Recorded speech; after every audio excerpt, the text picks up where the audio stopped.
What's up, everyone? Happy Monday. We are loaded. We are on our next run. Recorded a little bit of road footage, not a whole lot. It's not a super long run. Let me give you the details real quick. We picked this up in Colorado and going to Tennessee. We do have multiple stops on this.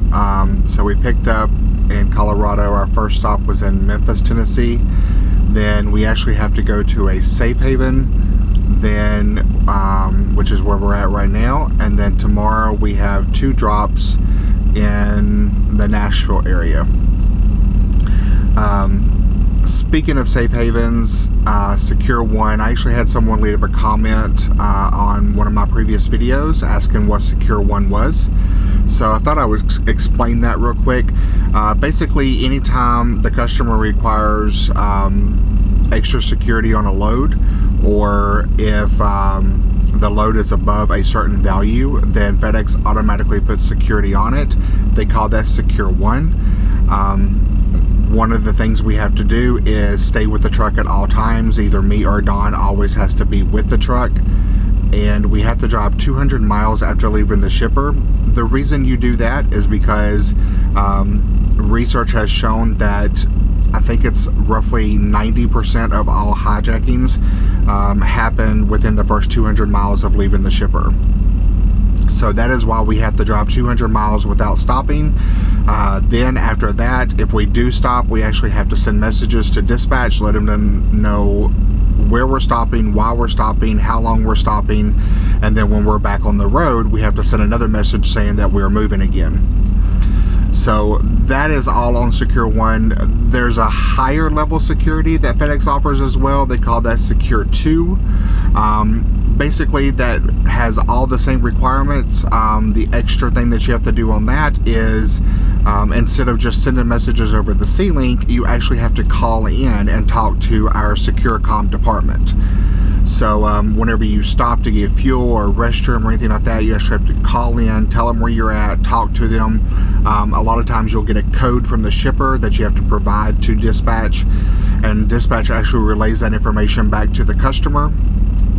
And all of this is to provide security, to deter theft and so forth. So anything higher than that, you get into like military, DoD, stuff like that, which me and Don do as well. But Secure One is very, very common, especially for pharmaceuticals. And then Secure 2 is pharmaceuticals, as well as you'll see Secure 2 on a lot of drugs like narcotics and things like that, just because they're, one, kind of dangerous, and two, the value of the pharmaceutical. So that is why we do the Secure One. We're literally almost every load that requires pharmaceutical is a Secure One at least. So when you have the Secure One, sometimes whenever you can't deliver straight through, then they have to put you in a safe haven. For example, the run that we're on right now, we are now at a safe haven. We just got here. We're at a FedEx freight location. The plus side to this is you are able to park here. You're behind gates. They have armed security. Therefore, we are relieved of all of our necessary obligations for Secure One. So we can go to sleep, we can sit around and watch TV, we can do whatever. We don't have to stay awake with the freight, we don't have to watch the freight. Like I said, we're behind a fenced-in area. They have armed security.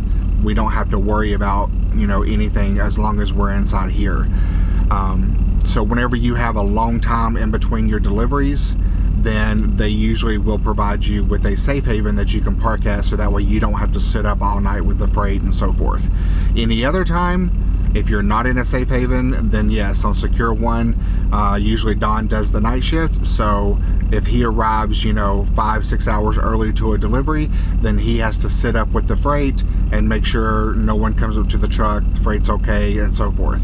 So a lot of times he'll sit in the front seat, he'll have his iPad, he can watch movies or stuff like that, but he has to be up front in the cab and make sure that all his surroundings are safe and so forth.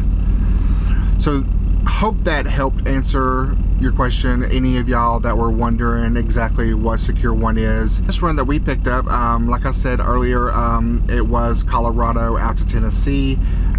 We have multiple stops on this. This was going to be 3 pieces, and I think our total weight was just over 200 pounds, maybe 300 pounds. I can't quite remember.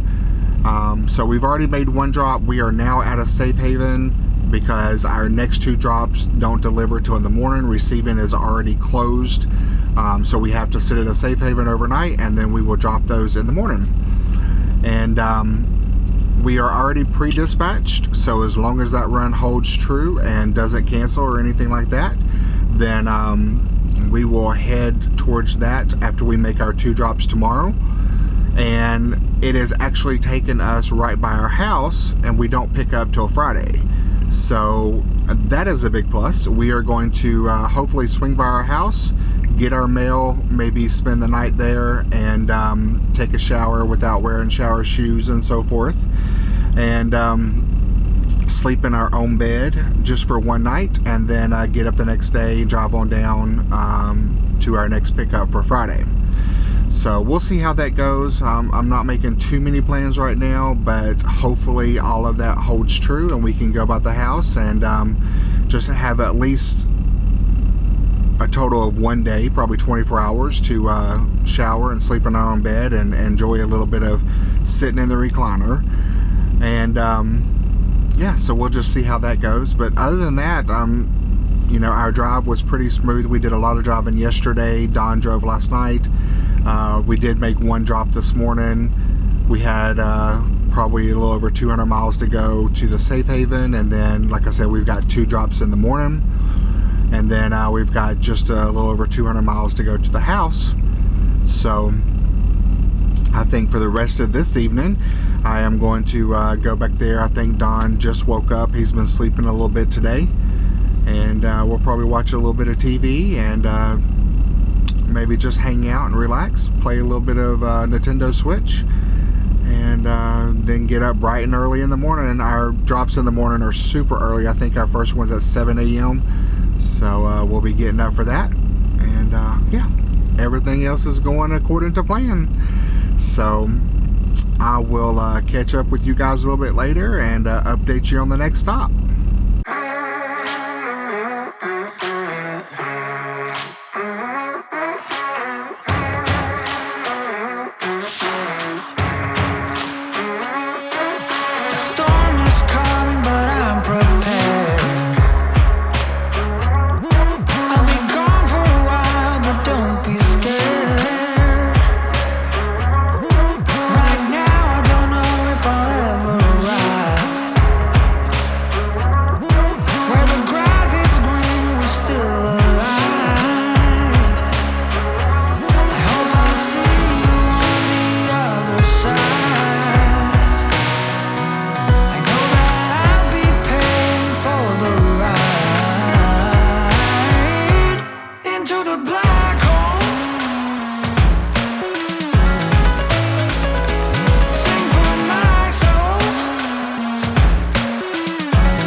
everybody. Well, we made it to the house.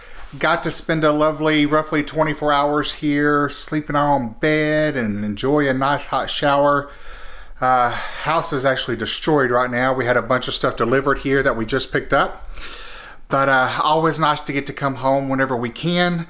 Yeah, we're going to get our things together tonight. We're going to leave super early in the morning. We do pick up our next run tomorrow. We're going to have to leave here at the house probably like 5 a.m. to be able to get to our pickup. We're only like 200 miles away, but the way we got to go around the mountain and everything from where we live, it says it's going to take like 4.5 hours, maybe 4 hours and 45 minutes, something like that. So got to get up super early. But yeah, we just been chilling at the house and enjoying the little bit of break that we have. We pick up the next one tomorrow. I'll tell you all about that on the next video. And then we are pre-dispatched on another one right after that. So fingers crossed that that does not cancel on us and everything goes through. But yeah, we're going to go ahead and enjoy the rest of our time at home and then pick up our next one in the morning. So as for right now, I'm going to go ahead and close this one out. As always, thank you so much for watching and subscribing. We really do appreciate it. Make sure you hit that like button, hit the subscribe button if you haven't already. It really does help us out on the channel. As always, keep those wheels a turning. And until our next video, take care, everybody. Bye.